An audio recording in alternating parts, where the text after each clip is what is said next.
കോൺഗ്രസ്സുകാരായി ഇവിടുന്ന് പോകുന്നു, BJP-കാരായി തിരിച്ചു വരുന്നു. ഈ ഒരു മാറ്റം ജീവിതത്തിൽ ഏതെങ്കിലും ഘട്ടത്തിൽ ഉണ്ടാകുമെന്ന് നിങ്ങൾ പ്രതീക്ഷിച്ചിരുന്നോ? പ്രതീക്ഷിച്ചിരുന്നു. ഏത് കാലം മുതൽ? ഞാനിവിടെ എന്നെ ഇലക്ഷൻ തോൽപ്പിച്ചു തന്നോട്ട്. ആദ്യഘട്ടത്തിൽ തോൽപ്പിച്ചാണോ രണ്ടാം ഘട്ടത്തിൽ തോൽപ്പിച്ചത്? രണ്ടാം ഘട്ടത്തിൽ തോൽപ്പിച്ചപ്പോഴാണ് എനിക്ക് ആരൊക്കെയാണെന്ന് വ്യക്തമായിട്ട് മനസ്സിലായത്. അന്ന് തന്നെ BJP-യിൽ പോകാൻ തീരുമാനിച്ചിരുന്നു? ഇല്ല, അങ്ങനെയൊന്നുമില്ല. ഞാൻ ഈ പാർട്ടി വിട്ട് പോകുന്നത് തീരുമാനിച്ചു. ഞാൻ പറഞ്ഞില്ലേ, ഞാൻ അവരുടെ മാതിരി ആയാൽ അവരുടെ അതേ ലെവലിലേക്ക് ഞാൻ താഴേണ്ടി വരും. ഇനിയും പറയാതിരിക്കേണ്ട കാര്യമില്ലല്ലോ ചേച്ചി. ഇല്ല, ഞാനത് പറയാൻ ഉദ്ദേശിക്കില്ല. പറയാം. TM പ്രതാപൻ അപ്പം നിങ്ങൾക്ക് അറിയാലോ. അല്ല, നമ്മൾ പറഞ്ഞിട്ട് കാര്യമില്ല. ഞങ്ങൾ പറയുന്ന പോലെയല്ലോ. TM പ്രതാപൻ ഉൾപ്പെടെയുള്ള ആളുകളുണ്ടോന്ന ചോദ്യം. നിങ്ങൾ TN പ്രതാപൻ എന്ന് പറഞ്ഞു. MP ആയിരുന്നു.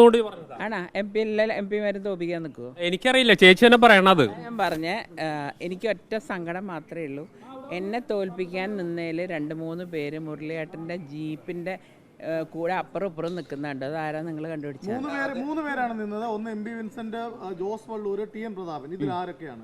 ജോസ് വള്ളൂർ ഒല്ലൂർ നിൽക്കുന്ന ആളെങ്ങനെ എന്നെ തോൽപ്പിക്കാൻ വരിക? MP വിൻസെന്റും TM പ്രതാപനും അല്ലേ?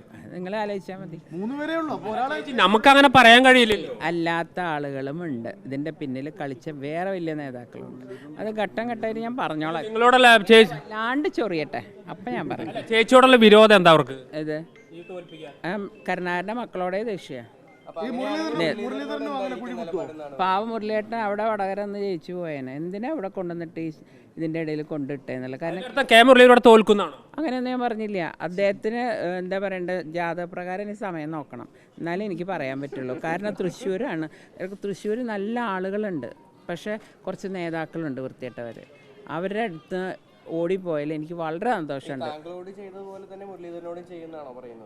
ചെയ്യാതിരിക്കാൻ ഒരു വഴി ഞാൻ കാണില്ല. അല്ലെങ്കിൽ പിന്നെ ഇത്രയും നാളെ കൊണ്ട് ആ നേതാക്കളെ നന്നായി പോയിണ്ടാവണം. അങ്ങനെയൊന്നും എനിക്ക് പറയാൻ പറ്റില്ല. ഇവിടെ തീർച്ചയായിട്ടും സുരേഷ് ഗോപി എന്നെ ജയിക്കുന്നതാണ് എനിക്ക് തോന്നുന്നത്. സുരേഷ് ഗോപി എന്നെ ജയിക്കുന്നതാണ് എനിക്ക് തോന്നുന്നത്.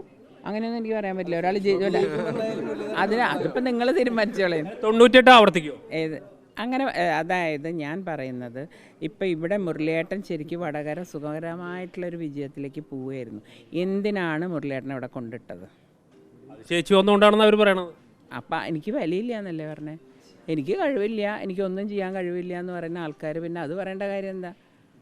ഈ കോൺഗ്രസ് നേതാക്കൾക്കൊപ്പം ഇരിക്കുമ്പോഴാണ്, ഇപ്പോൾ BJP നേതാക്കൾക്കും ഇരിക്കുമ്പോഴാണ് ചേച്ചിക്ക് ഇപ്പോൾ വളരെ സന്തോഷവും സംതൃപ്തിയും തോന്നുന്നത്. ഞാൻ പാർട്ടി നോക്കിയിട്ടോ ജാതി മതം നോക്കിയിട്ടോ ആരും സ്നേഹിക്കുന്ന ഒരാളല്ല.